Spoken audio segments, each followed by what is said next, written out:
Welcome to Low-Key PD.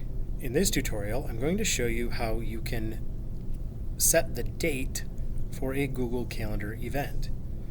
Now, one of the ways you can do this is simply by clicking on the calendar day for that event. And if you do that, it will default to that day, but really it doesn't matter if you do that or not.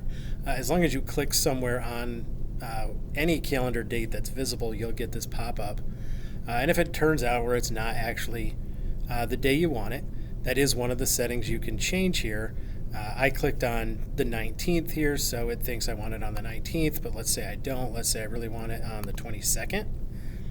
So I can set it for the 22nd, and again, notice that I can change the time, set it to all day, what time zone does it repeat, does it not repeat.